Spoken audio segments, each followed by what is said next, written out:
How's it going, people? Welcome back to the channel. And no, you haven't got deja vu. This is a different car to the Skoda Fabia that I reviewed recently on my holiday to Switzerland. You find me today in the stunning Portuguese Algarve. I am having the best time. I happen to be on holiday here just as they've announced in the UK that we have to quarantine when we return, which obviously sucks, but I kind of expected that, if I'm perfectly honest. And yes, I mean, where would I rather be enjoying my pre-quarantine nonsense than here? But again, we're not here to talk about how great this holiday is going. We're here to talk about this car behind me, the SEAT Ibiza Xcellence 5-door with the 1-litre inline-3 turbocharged engine that I actually really don't like. And more specifically, I'm interested in telling you guys whether or not I think this is a good first car. So before we get into that, remember, if you enjoy this video, hit the like button, subscribe for more weekly car content. But without further ado, let's get into the video.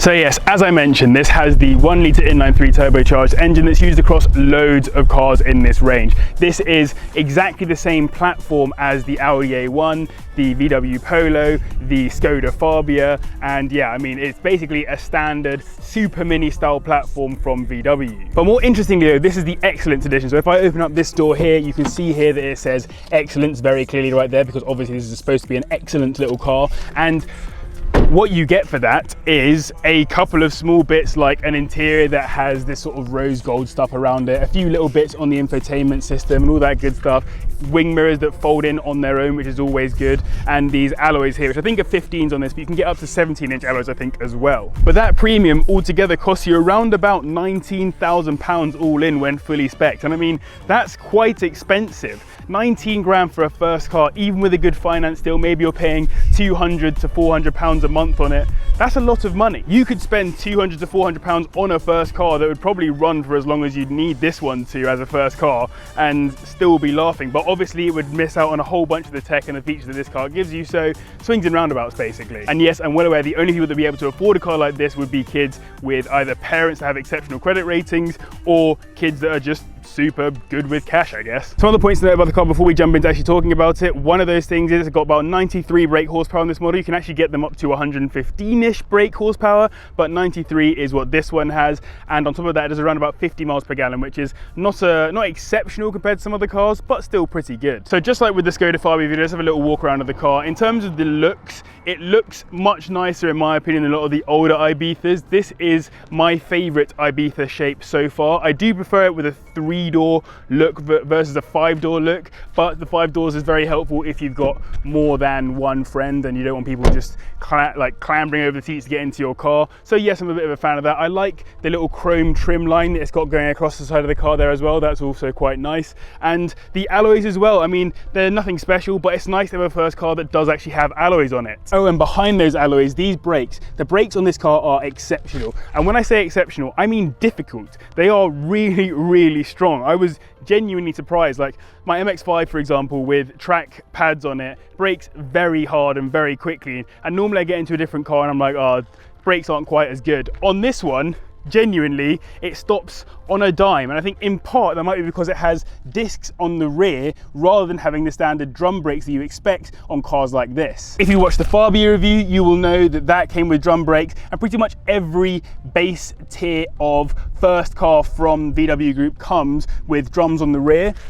But fortunately, that extra premium, that 19 grand that you spent, gets you those rear disc brakes, and it definitely translates into braking feel. Compared to the Fabia, which sits on the same platform, it's a lot more angular. Like, there's a lot of nice tight angles on it, these sharp headlights, the sharp wing mirrors, the sharpness of the grille as well. All of it is all about being sharp and angular, and I quite like that. But at the same time, it almost has a little bit of a Leon vibe to it. It almost looks like the slightly older Leons with that sort of curvaceous top shape. I don't know, maybe I'm just chatting nonsense here, but that's just kind of what it looks like to me. Personal favorite bit about this car is that front bumper. So yes, the light is very nice, the sort of angles it's got on it, but then also this bottom bit on the bumper makes it look very very splitter-esque with this nice big open grille here. I'm a big fan of all of this area of the car. And at the back of the car, it's got a nice big butt to it. It kind of reminds me of the Renault Megane with that sort of pop out and then jump back in. I think it's, yeah, I mean, not an incredible looking car from the rear. It has that little sort of diffuser looking bottom bit as well.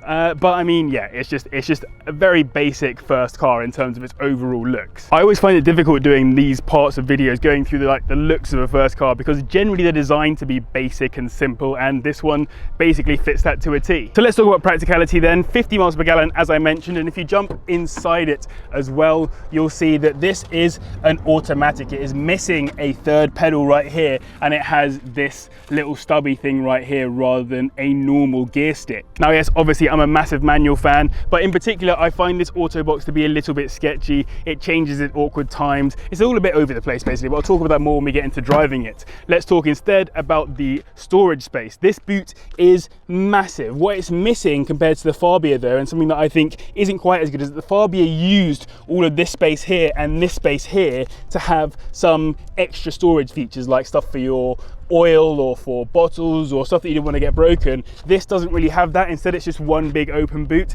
which is a little bit of a shame. They could have probably done a little bit better with that, but the space is plenty. I could definitely fit in that boot. I haven't got my tripod on me, and otherwise I would show you guys. Also, because it has 5 doors, it is slightly more practical from that perspective, like if you want to throw stuff onto the back seats or in terms of putting stuff into the door cards in the rear. You also have plenty of room as a passenger in here. Like you can see, there's loads of room. Let me jump in for a second.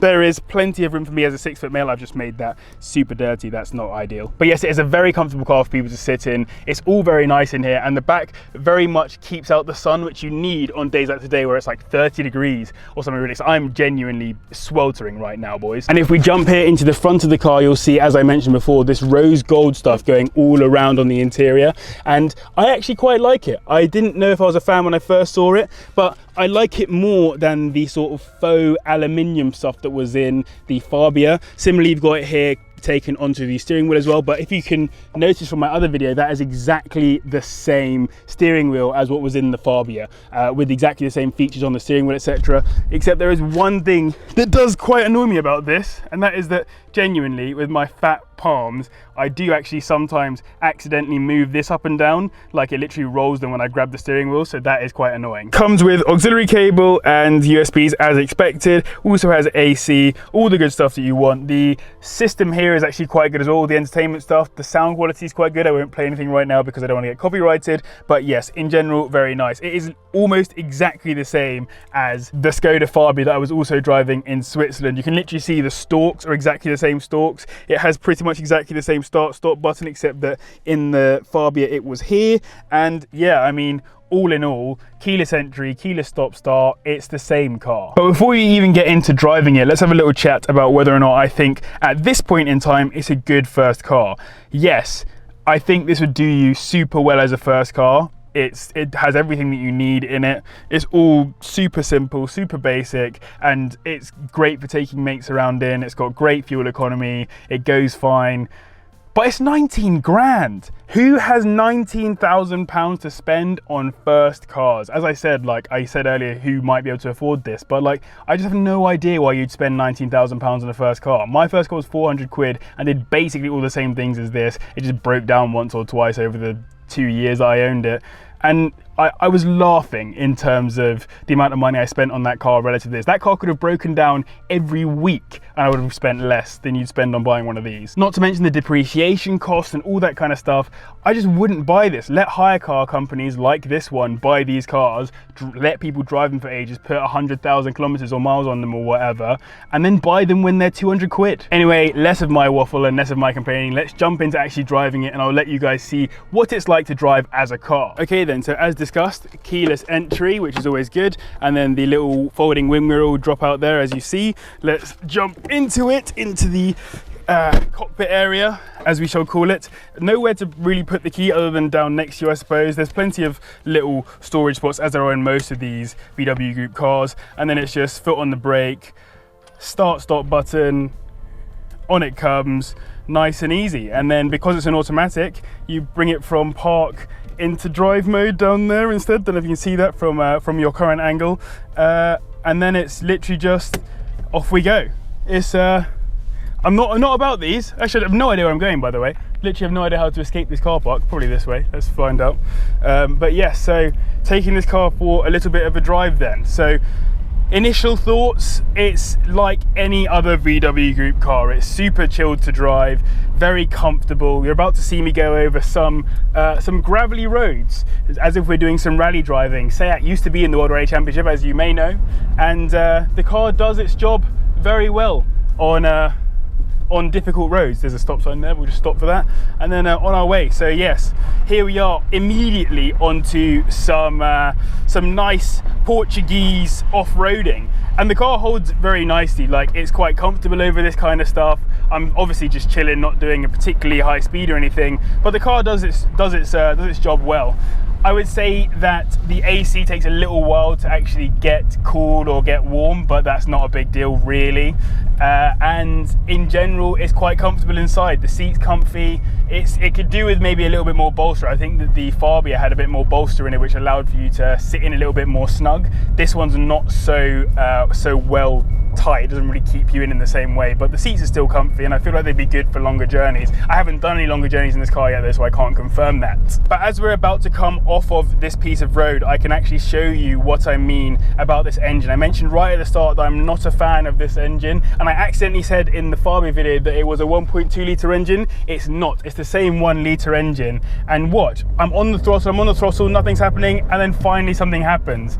And I feel like there is so much turbo lag. It's like driving a classic car. You know those classic cars with old school turbos on them that they're just like absolute killers, because you start driving, nothing's happening, suddenly the turbo just comes on and the car launches. The same happens with this, except without the launch. It's just a slower overall experience. So like, let's do it again. Let's drop the car down nice and low. I'm on the throttle now. I'm flat on the throttle, and then finally something happens. Like, it just takes bloody ages to do anything useful. I think that this engine, I'm just not a fan. The way that it puts its power down is rubbish. I would have been much happier with a 1.2 litre non-turbocharged engine, so that's definitely a loss for me. I also obviously am not a fan of automatics, but ignoring that altogether, like if you like them or if you don't like them, no worries. I'm not particularly interested either way. All I really care about is how slow that pickup is, and it could be so much better. Regarding that automatic box, it's fine. I found that when I drove the Skoda Fabia, there was a little gear indicator in front that told you which gear it wanted you to be in, and I always found that gear to be way too high,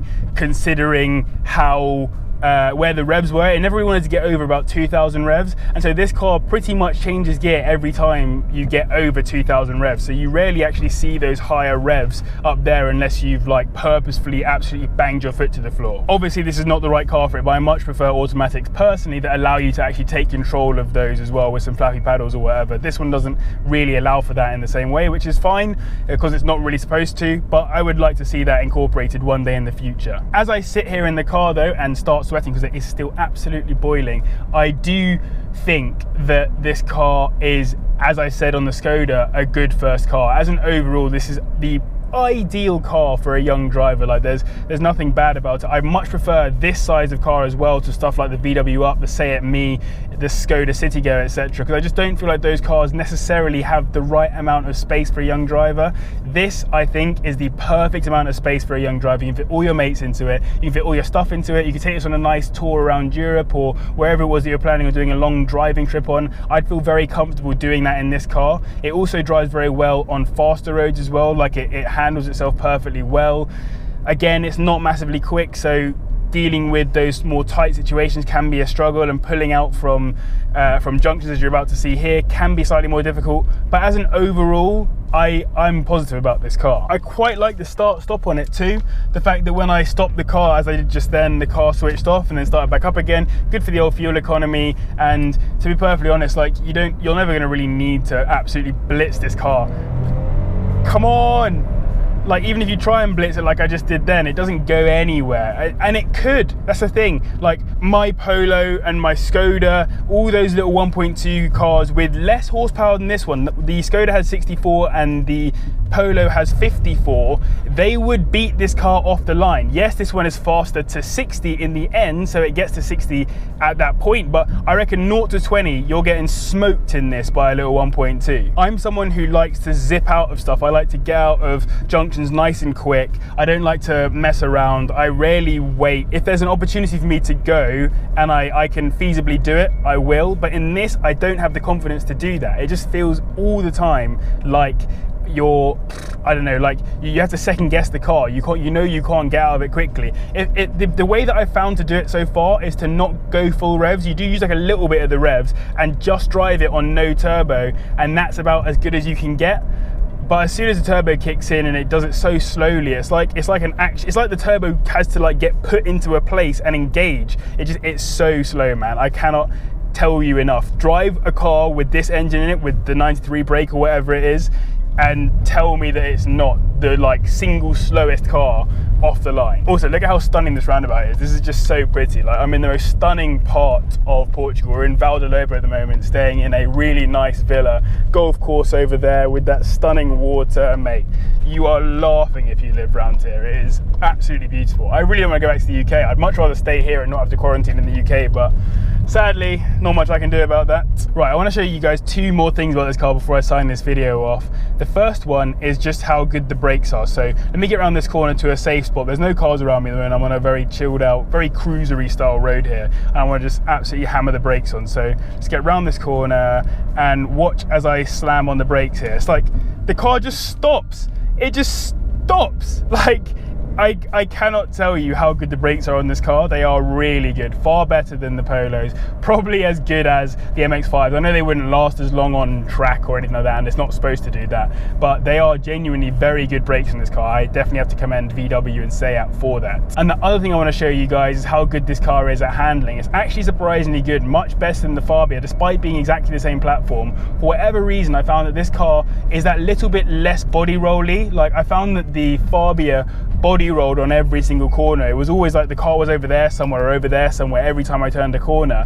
I'll show you guys in a moment on some rogue roads just how good this car is at handling for a first car. All right then, nice little bit of road here, and it goes on to some slippery stuff. And as you can see, it really does actually handle the roads quite well. I think we're gonna get slowed down by a slow dude here, but like, I am genuinely gassed at how good this thing handles over the slippy stuff. Like, genuinely, it's a really good car on slippy roads. Now this here is a very tight right-hander. Start on the outside, push it in, and the car just stayed flat the whole way around that. Like, I didn't have to really worry at all. It really drove around that corner nicely. Very little traction on the road, and yet the car stayed flat. The key thing is that the car stayed flat. There was no body roll left or right, and it didn't get out of shape or anything, which is always a very nice thing whenever you're driving a car like this. And also, by the way, entirely irrelevant as to whether or not it's a good first car, but that handling factor is actually a real positive. So same conclusion then as the Skoda Fabia. This is a really nice, a really good first car, the kind of first car that I would definitely recommend to young drivers. However, wait 10 years for it to go down in value. Once it's come down in price a bit, that's when it's worth buying as a first car. Until then, literally no point. So I hope you guys enjoyed this video. If you did, remember to hit the like button for the YouTube algorithm. Comment down below to let me know your thoughts on the car, or what other cars you'd like me to work out whether or not they're good first cars. Subscribe for weekly car content, and as always, a massive thank you to the patrons. Thanks to you guys for watching. Not looking forward to being stuck back home in the UK, but thank you very much for watching, and I'll see you in the next one. Listen.